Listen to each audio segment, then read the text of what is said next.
irrégulière. Mais ce qu'il faut bien comprendre, c'est que toutes ces tribus, ces combattants tribaux qui sont arrivés pour se battre contre les Druzes, c'est Shala qui les a fait venir. C'est-à-dire que comme les Israéliens lui ont envoyé quand même un sérieux message, la destruction du ministère de la Défense en plein centre de Damas, c'est qu'ils vont pas envoyer des troupes au sol. Ils vont pas envoyer l'armée israélienne à Soueida. Les Kurdes refusent de céder la province de Derzor où se trouve le pétrole syrien à Chala sans aucune garantie ne le fera pas. En revanche, elle peut pousser Chala à aller attaquer les Kurdes, surtout à majorité sunnite, Alep, Homs, Hama. Il faudrait également qu'il y ait une formule fédérale qui était restée toute la guerre s'en vont parce qu'ils ne voient pas d'issue, parce qu'il n'y a pas de reconstruction. Donc, on va vers plus d'instabilité en Syrie. Pour contenter, une fois qu'il aura laissé piller la région kurde et éventuellement la région druze et éventuellement la région kurde, il peut diriger ses troupes vers le Liban.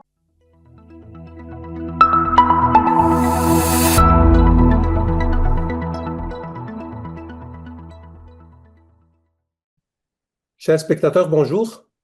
De nouveau, la guerre en Syrie. Israël attaque le cœur de Damas. Ses avions de chasse bombardent le palais présidentiel et le ministère de la Défense. Au Soubaïda, dans la majorité druze, le bilan après 5 jours de combat est terrible.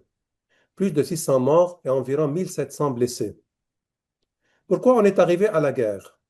Est-ce vraiment un malentendu entre la Syrie et Israël, comme disait le ministre des Affaires étrangères américain Marco Rubio? Pourquoi le combat s'est transformé en guerre entre Druzes et Bédouins? Tel Aviv veut vraiment la division de la Syrie ou bien veut-il juste une zone désarmée au sud de Damas? Quelles sont les conséquences de ces combats sur l'unité de la Syrie et sur la région? Toutes ces questions et tant d'autres, je vais les poser à l'expert en la Syrie, Fabrice Palange. Bonjour Fabrice. Bonjour Fadi. Voilà, quand je t'ai appelé pour cette interview, tu m'avais dit que c'était prévu la guerre au Souaïda. Pourquoi? Oui, c'était prévu parce que les Druzes, donc depuis décembre 2024, la chute de Bachar el-Assad, se sont organisés avec des milices d'autodéfense pour protéger leur territoire, ce qui était déjà le cas sous le régime d'Assad, hein, puisque ils ont constitué des milices dès le début de la guerre pour se protéger des rebelles sunnites de Daraa puisque faut pas oublier que durant la guerre civile en Syrie, il y avait quand même déjà cette opposition entre les sunnites et les druzes. Les uns ayant rejoint l'opposition, les druzes étant restés sous la protection du régime syrien. Donc, forcément, Ahmed el-Shara, qui veut installer un pouvoir fort, centralisé, il veut pas de fédéralisme, il veut pas d'autonomie locale, il allait forcément, à un moment donné, se diriger contre les Druzes de Souaida. On va arriver à ce que pourquoi le Shara il a déclenché cette guerre. Mais d'abord, je voudrais savoir donc les relations entre les Druzes de Souaïda et leur entourage arabe n'étaient pas bien déjà. Non, il y a toujours eu des problèmes entre les Druzes et les sunnites de Deraa. Ça, c'est très clair. Plus des problèmes, évidemment, avec les Bédouins qui sont dans la Badia à l'est de Souaida, à l'est du Djebel Druze. Oui. L'hiver, ils étaient normalement dans la Badia avec leurs troupeaux. Et puis, l'été, ils venaient dans la montagne druze où il y avait un peu plus d'herbe. Et il y avait toujours, depuis le Moyen Âge, je dirais, des conflits entre les Druzes sédentaires et ces Bédouins. Les Bédouins ont... Les deux populations n'étaient pas là depuis le Moyen Âge. Ils se sont installés depuis le 17e, 18e siècle. Les Druzes sont arrivés dans le Djebel à partir du 15e, 16e siècle. Parce que c'est une période pendant laquelle ils ont été persécutés en Syrie. Et par conséquent, comme les Alaouites aussi, ils se sont installés dans une montagne. D'où le concept de de montagne refuge. Ça, c'est clair. Il y a eu aussi des Druzes qui sont venus du Liban au 19e siècle, quand il y a eu la guerre entre les chrétiens et les Druzes dans le Chouf. et une partie des Druzes ont été chassés de la montagne libanaise et ils sont allés se réfugier dans la montagne druze autour de Soueida. Et les Bédouins. Alors les Bédouins, donc, ils se sont sédentarisés à partir des années 50, 60, sur les terres où ils avaient leurs troupeaux pendant l'été. Donc ils forment une petite minorité à Soueida, à peu près 5% de la population, c'est-à-dire quelques milliers de personnes. Mais leur style de vie, leur culture est complètement différente de celle des Druzes. Quand on est chez les Druzes, on a l'impression d'être en France. Les femmes ne sont pas voilées, ils boivent de l'alcool, enfin, c'est une population qui est très libérale. Tandis que les populations bédouines, enfin, anciennement bédouines, elles sont très traditionnelles, très conservatrices. Là, c'est pas du tout la même ambiance. Ce sont des sunnites assez conservateurs. Et Et donc, conservatisme social ou bien conservatisme religieux? les deux. Les deux, c'est-à-dire que bon, chez les Bédouins, bah, il y a toujours la polygamie qui est en vogue. Euh, on se marie entre cousins. Et puis, d'un point de vue religieux, oui, on est très musulmans sunnites, hein. Alors, je vais pas dire que chez les Druzes, hein, du point de vue des mœurs, c'est plus libéral parce qu'une femme druze doit épouser un druze. Si un druze épouse une non-druze, il sera chassé de la communauté. On a quand même là aussi un conservatisme social chez les Druzes, mais disons que ce sont des gens qui sont quand même beaucoup plus libéraux d'une manière générale. Donc, arrivant aujourd'hui, donc, au niveau démographique, je vais profiter de votre connaissance de la Syrie. Au niveau démographique, à Souaïda, la majorité, c'est druze. Ah bah, c'est plus que la majorité, c'est 90% de la population qui est druze. Et à côté, il y a le Muhafaza de Daraa, qui est majorité bédouine. Non, on peut pas dire, c'est pas des Bédouins à Dera, c'est des sédentaires. Les Bédouins, ils étaient à l'est de Souaïda, dans la Badia, dans la steppe. Dera, c'est une province qui est à plus de 95% sunnite. Euh, Pourquoi dans ces conflits, on a beaucoup entendu que les conflits sont du côté ouest de Souaïda, ça veut dire du côté de Daraa, et non pas du côté de la Badia. Ben, parce que la plupart des gens qui vous parlent de cette guerre, en fait, n'y comprennent rien. Ils ne sont jamais allés sur le terrain, ils n'ont pas vu comment ça fonctionnait. Donc, quand on dit ce sont des Bédouins qui attaquent les Druzes, non. D'abord, en Syrie, il y a pratiquement plus de Bédouins. Il y a des gens d'origine bédouine, mais les Bédouins sont sédentarisés depuis longtemps.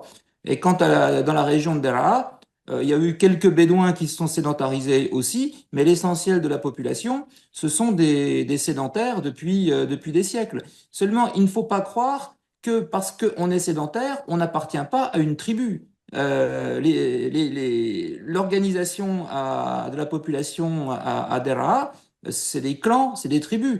Mais le Djebel Druze aussi, il est organisé sous la forme de clans et sous la forme de tribus. Vous avez la tribu des Atrash, vous avez la tribu des Hijri, la tribu d'un tel.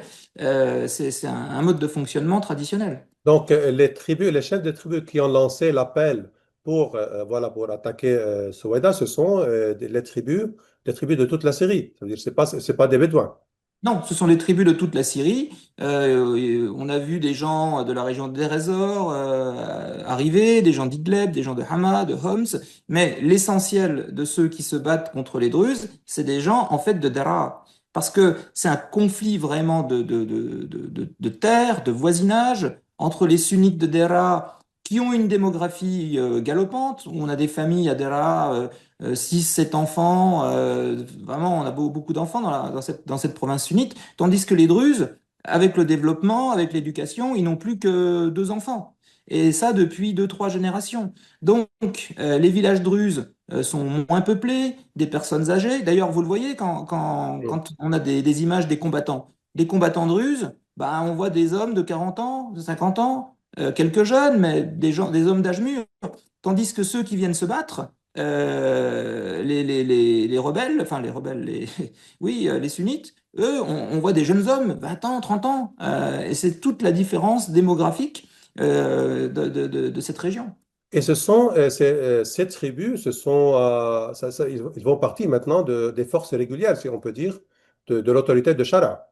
Alors, c'est assez difficile à distinguer entre les forces régulières de Shala et puis les forces irrégulières, parce que c'est juste une question d'avoir un uniforme ou pas. En fait, les forces régulières de Shala, ce sont des milices, essentiellement HTS, hein, Hayat Tahrir al-Sham, son groupe d'origine, qui constitue en fait l'armée régulière. Alors sur laquelle, évidemment, il a beaucoup d'autorité. Mais autour de HTS, vous avez d'autres milices, Sultan Mourad, enfin, Al-Zinki, qui se sont soi-disant dissoutes, mais en fait qui existent toujours, qui peuvent avoir l'uniforme de l'armée régulière ou qui peuvent être toujours irrégulières. Mais ce qu'il faut bien comprendre, c'est que toutes ces tribus, ces combattants tribaux qui sont arrivés pour se battre contre les Druzes, c'est Chala qui les a fait venir, hein. C'est très Donc, clair. Chara, il a retiré ses forces régulières, disons, d'un côté, il a envoyé des forces irrégulières de l'autre côté. Ah, c'est ça. C'est-à-dire que comme les Israéliens lui ont envoyé quand même un sérieux message, la destruction du ministère de la Défense en plein centre de Damas, le palais présidentiel qui a été touché, d'après les infos qui circulaient, notamment via Mayad-Din, il aurait quitté Damas avec sa famille pour se mettre en sécurité plus au nord, parce qu'il a peur que les Israéliens le frappent directement. Donc, il a retiré ses troupes, effectivement, et ensuite, il a envoyé les irréguliers. C'est pas moi qui décide, c'est les irréguliers. Du coup, il faut que maintenant j'envoie l'armée régulière pour rétablir la sécurité à Soueda. Alors les Israéliens lui ont laissé 48 heures pour faire ça, donc samedi, dimanche. Et si lundi, la sécurité n'est pas rétablie dans le Djebel Druze, s'il continue toujours à y avoir des massacres, là je pense que les Israéliens vont de nouveau frapper. Donc, tu ne penses pas que voilà, dans ce conflit, les Israéliens ont gagné un tour en bombardement Damas et Chara, il a gagné un autre tour en envoyant les tribus Oui, à mais Souaib. Euh, dans cette affaire de Soueda, Netanyahou et Shara jouent tous les deux leur crédibilité. C'est-à-dire que pour Netanyahou, pour Israël, ils ont fixé une ligne rouge qui est vous ne touchez pas aux Druzes de Soueda. Vous les laissez autonomes et on garantit leur sécurité. Chala, lui, il veut que les Druzes de Soueda, ils posent les armes et qu'ils s'intègrent, enfin que le Djebel Druze soit contrôlé par son pouvoir, comme Damas, comme le reste de la Syrie. Donc, on a un bras de fer entre les deux. C'est vrai que la supériorité militaire, elle est du côté d'Israël. Le ciel syrien, il est israélien, puisque l'armée syrienne n'a plus d'aviation, n'a plus de système antimissile. Seulement, Israël a tout de même une limite, c'est qu'ils vont pas envoyer des troupes au sol. Ils vont pas envoyer l'armée israélienne à Soueda.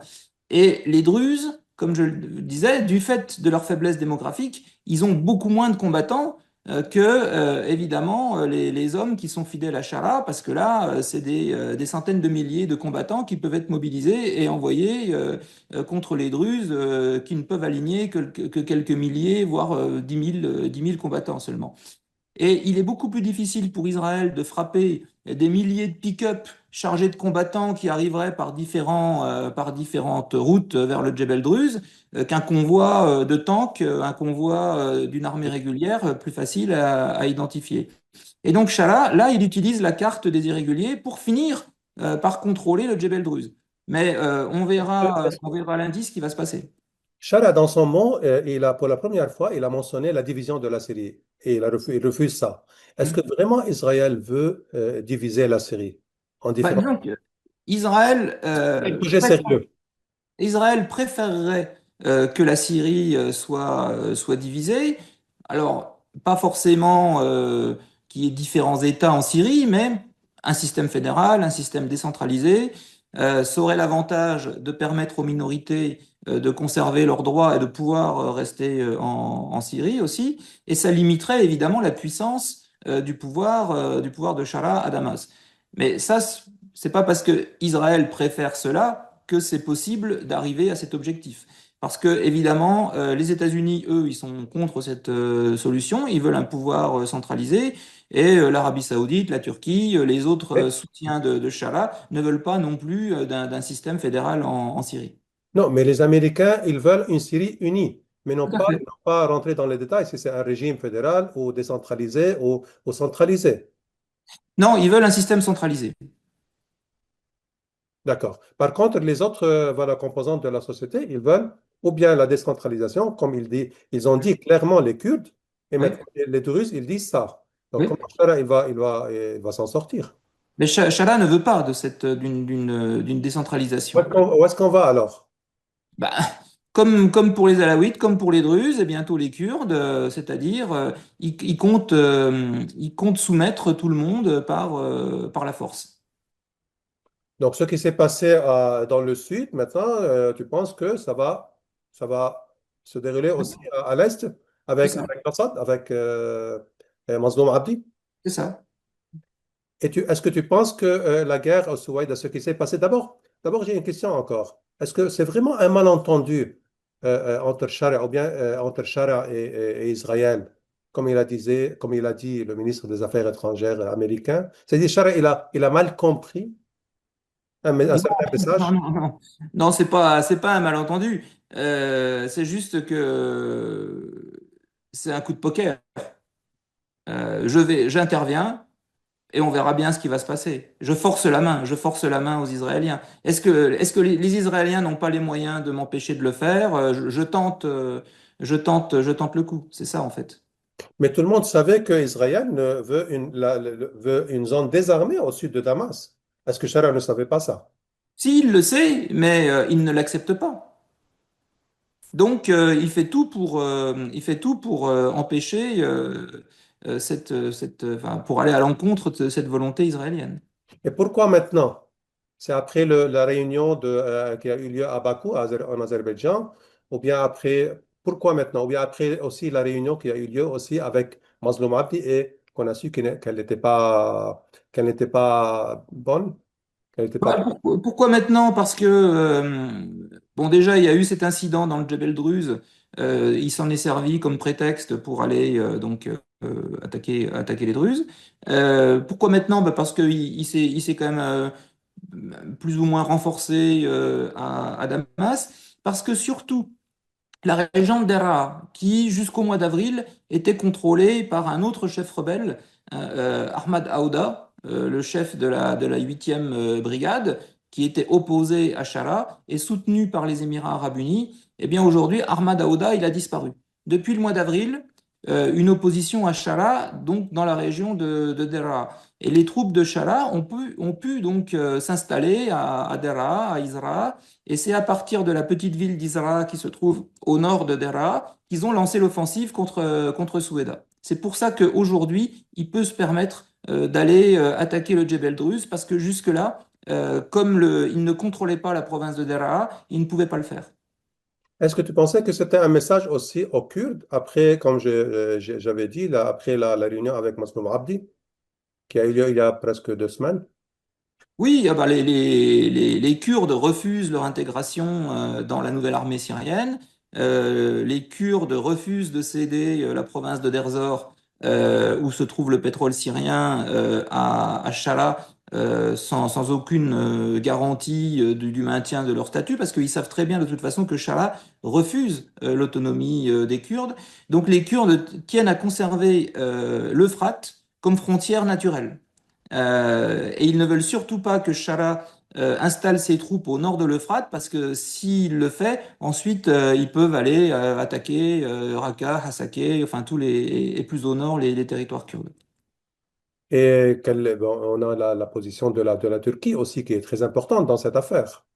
Oui, alors la Turquie évidemment soutient Shara, soutient une Syrie unie, mais il y a eu un traité de paix entre les Turcs et puis le PKK. Et donc, par conséquence, le YPG. Si la Turquie aujourd'hui attaque les Kurdes, ça remet en cause l'accord de paix avec le PKK et ça peut réveiller des tensions communautaires en Turquie. Donc la Turquie ne le fera pas. En revanche, elle peut pousser Chara à aller attaquer les Kurdes, surtout que les troupes américaines sont en train de se retirer du nord-est syrien. Ils ont déjà évacué les bases américaines qui se trouvaient dans la région de Deir ez-Zor, justement. Donc, tu as dit que les Américains, ils veulent un pouvoir central en Syrie. Est-ce que c'est pourquoi Tom Barak, bon, l'envoyé spécial de Donald Trump en Syrie, il a vraiment exercé des pressions sur les Kurdes dans les dernières semaines? Oui, oui, bah, il leur a dit que désormais, il ne serait plus soutenu par les États-Unis, que les Kurdes ne comptaient plus pour eux et qu'il fallait qu'ils trouvent rapidement une solution avec Damas, parce que de toute façon, ils ne seront pas soutenus s'ils étaient attaqués par les troupes de Charles. Oui. Et concernant le fédéralisme en Syrie, tu es expert en Syrie. Est-ce que c'est réalisable un fédéralisme, un régime fédéral en Syrie ou pas? Au niveau Bien des... sûr que, bien sûr que c'est réalisable. Bien sûr que c'est réalisable. Alors ensuite, on peut avoir différentes formules, hein, un fédéralisme léger, un fédéralisme qui plus poussé, qui conférerait au confédéralisme, comme c'est le cas en Suisse par exemple. Et après, il reste à découper évidemment la Syrie. Moi, je pense que pour que c'est une valeur, il faudrait déjà que les zones à majorité, où les Alaouites, les Druzes, les Kurdes sont majoritaires, elles aient un statut spécial dans cette nouvelle Syrie, comme en Irak avec le gouvernement régional kurde qui a une très large autonomie. Et ensuite, dans la zone à majorité sunnite, Alep, Homs, Hama, il faudrait également qu'il y ait une formule fédérale peut-être différente de celle des Alaouites, des Druzes et des Kurdes, mais que le pouvoir local existe. Parce que sinon, si on rétablit un système centralisé en Syrie, comme c'était le cas à l'époque d'Hafez el-Assad et de Bachar el-Assad, on va vers la catastrophe. On va vers la catastrophe économique, on va vers l'expulsion des minorités. euh, Parce que, pourquoi on va vers la catastrophe? Parce qu'un pouvoir central concentre tout sur la capitale et oublie le reste du territoire. Hmm. Et ça conduit très rapidement à la paralysie. La Syrie, aujourd'hui, il y a 20 millions d'habitants. Il y a, tout est détruit. Il faut reconstruire l'infrastructure. Enfin, c'est un chantier énorme. C'est pas depuis les ministères à Damas qu'on peut relancer l'économie, les infrastructures à Homs ou à Daraa. Hmm. Il faut que ça soit au niveau local que ça se fasse. C'est que sinon, on va vite arriver à la paralysie. Et c'est déjà le cas. C'est déjà le cas. L'économie syrienne est à plat. Les hommes d'affaires qui étaient restés toute la guerre s'en vont parce ils ne voient pas d'issue, parce qu'il n'y a pas de reconstruction. Et ça, c'est pas à cause des sanctions, c'est à cause du centralisme qui est en train de se remettre en place en Syrie et qui tue toutes les initiatives locales. D'accord, peut-être tu as raison, mais le fédéralisme ne va pas exacerber les tensions entre les composantes de la société syrienne. Non, ça va les apaiser, au contraire. Ça va les Comment? apaiser. Bah parce que si les Kurdes, les Druzes, les Alaouites peuvent avoir un territoire refuge dans lequel ils puissent conserver leurs droits, conserver leur style de vie, où la charia ne s'impose pas comme dans le reste du pays, eh bien, ils auront confiance dans le pays, dans la Syrie, et ils développeront justement l'économie. Ben, j'invite tout le monde à aller faire un tour au Kurdistan d'Irak. C'est incroyable le Kurdistan d'Irak, le développement économique de cette région. Parce que les Kurdes, ben voilà, ils ont le pouvoir local, ils investissent, ils ont confiance, ils travaillent pour leur territoire. C'est un contraste avec ce qui se passe à Mossoul, à Bagdad ou à Bassora, c'est absolument incroyable. Est-ce que tu ne penses pas qu'un tel régime a besoin d'une, je dirais entre guillemets, une maturité politique de la part de la société syrienne, Oui, alors ça, c'est toujours ce qu'on peut-être dit. qui n'existe pas après 50 ans de Assad? Oui, bien sûr, c'est toujours ce qu'on dit. Il faut que la société soit mature. C'est comme pour la démocratie, il faut que la société soit plus mature. Oui. Le souci, c'est que quand tu installes un système centralisé, il y a une bonne dictature, tu empêches la maturité de se produire. Hmm. À un moment donné, il faut pas attendre forcément que les gens soient matures pour le faire, parce que sinon, on les maintient justement dans l'immaturité. Moi, je vais revenir dans ma dernière question, je vais revenir à Souaïda. Est-ce que tu penses que maintenant il y a une initiative turque, jordanienne, américaine, voilà, pour finir les combats. Est-ce que ça va, tu penses que ça va réussir? Le problème, c'est que Chara, en faisant appel aux tribus, je dirais il a ouvert la boîte de Pandore. La boîte de Pandore des vents mauvais, des luttes communautaires, des luttes tribales. Quand tu fais appel à des irréguliers, tu sais jamais par définition, tu ne peux pas les réguler, tu ne peux pas les contenir. C'est facile de leur donner des armes et de leur dire, allez, maintenant, vous venez combattre, mais ensuite, tu peux pas les arrêter juste par un coup de sifflet. Donc, c'est un jeu dangereux qu'il a Ah joué. bah, là, je crois il a vraiment ouvert la boîte de Pandore. Et c'est extrêmement dangereux parce que il n'arrivera pas à ramener le calme. Donc les irréguliers, les tribus, elles vont piller, massacrer. C'est pour ça qu'elles sont là. C'est pour le pillage, de toute façon. Et il ne pourra pas les arrêter facilement, si ce n'est se battre contre elles. Mais ça, c'est pas possible. Donc ça va être extrêmement compliqué de les arrêter. Et ce qu'il faut bien comprendre, c'est qu'aujourd'hui, vu les problèmes économiques de la Syrie, toutes les promesses qu'il avait faites sur une prospérité, l'augmentation des salaires, le rétablissement de l'électricité, tout ça, ça ne marche pas, ça ne fonctionne pas. Il n'y a pas d'investissement. Donc, la solution pour faire patienter ces combattants, c'est, allez, occupez-vous des Alaouites. 3 mois plus tard, c'est les Druzes. Au mois d'août, ça sera les Kurdes. Et ensuite, qu'est-ce qui va se passer? Eh bien, les tribus sunnites, elles vont se battre entre elles, tout simplement. Donc, on va vers plus d'instabilité en Syrie. Malheureusement, j'en ai très peur, oui. Et le pouvoir de Chara va devenir plus faible que Oui, maintenant, oui. voilà, qu'hier ou bien qu'aujourd'hui. Bien sûr, parce que d'abord, Chara, c'est un chef de milice. Un chef de milice ne devient pas un homme d'État très facilement. Hmm. Euh, euh, il a des réflexes de milicien, et ça ne fonctionne pas. Donc, euh, et les autres milices, les autres chefs de milice se disent, bah, pourquoi lui et pas moi? Donc, ils n'acceptent pas son pouvoir. Mais Euh, l'instabilité en Syrie va avoir des répercussions sur toute la région. Bah, malheureusement, sur le Liban en particulier, parce que là aussi, pour contenter, une fois qu'il aura laissé piller la région kurde et éventuellement enfin, la région druze et éventuellement la région kurde, il peut diriger ses troupes vers le Liban. On a vu Tom Barak qui a mis un ultimatum aux autorités libanaises en leur disant qu'il fallait qu'ils désarment le Hezbollah avant la fin de l'année. Sinon, ça serait peut-être d'autres qui s'en chargeraient. Et ça pourrait être effectivement les tribaux, les djihadistes de Chara qui rentreraient en conflit avec le Hezbollah au Liban.